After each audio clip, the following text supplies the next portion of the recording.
শনিবার সকালেও জলমগ্ন ঘাটালের বিস্তীর্ণ এলাকা, গৃহবন্দী মানুষ, চরম দুর্ভোগে পাঁশকুড়া, উদয়নারায়ণপুর সহ দক্ষিণবঙ্গের বিস্তীর্ণ এলাকা।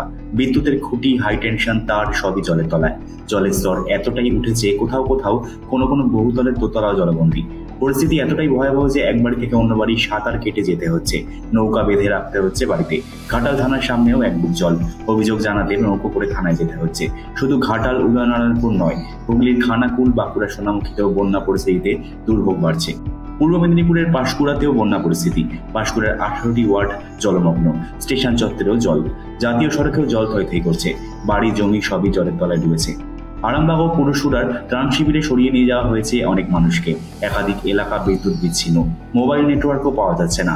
হাওড়া, হুগলির বিস্তীর্ণ এলাকাও জলের নিচে। ডিবিসির ছাড়া জলে নতুন করে প্লাবিত খানাকুল 1 নম্বর ব্লকের 24টি পঞ্চায়েত এলাকা। বিঘের পর বিঘের জমির ফসল নষ্ট হয়ে যাওয়ায় মাথায় হাত কৃষকদেরও। খানাকুল 2 নম্বর ব্লকের মারোখানা, পানশিউলি, পলাশপাই, জগৎপুর, নন্দনপুর, রাজহাটি গ্রামের বাসিন্দারাও চরম দুর্ভোগে দিন কাটাচ্ছেন। বাড়ির ছাদে আশ্রয় নিয়েছেন অধিকাংশ বাসিন্দারা। রাজ্যের বন্যা পরিস্থিতির কথা বিশদে জানিয়ে প্রধানমন্ত্রী নরেন্দ্র মোদীকে চিঠি লেখেন মমতা বন্দ্যোপাধ্যায়। দামোদর ভ্যালি কর্পোরেশনের বিরুদ্ধেও একগুচ্ছ অভিযোগ তোলেন তিনি। সেই চিঠির পাল্টা চিঠি দিয়েছে জলশক্তি মন্ত্রক। চিঠিতে জলশক্তি মন্ত্রী সিআর পাতিল জানিয়েছেন, ডিবিসির মাধ্যমে মাইথন আর পাঞ্চেত পরিচালিত হয়। এই কমিটিতে জল কমিশন, পশ্চিমবঙ্গ ও ঝাড়খণ্ডের রাজ্য সরকারের প্রতিনিধিরা রয়েছেন।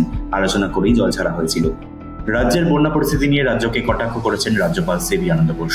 মুখ্যমন্ত্রীকে চিঠি লিখে তিনি দাবি করেছেন, ডিবিসির ওপর দায়না চাপিয়ে নিজের দায়িত্ব পালন করুন মুখ্যমন্ত্রী।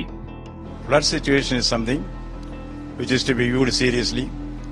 There are certain steps to be taken before, during and after the floods.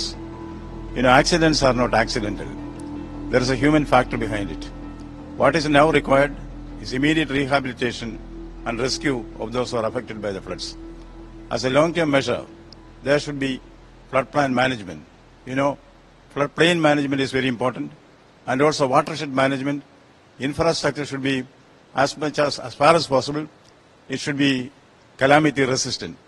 There are many long-term and short-term measures to be taken in managing floods.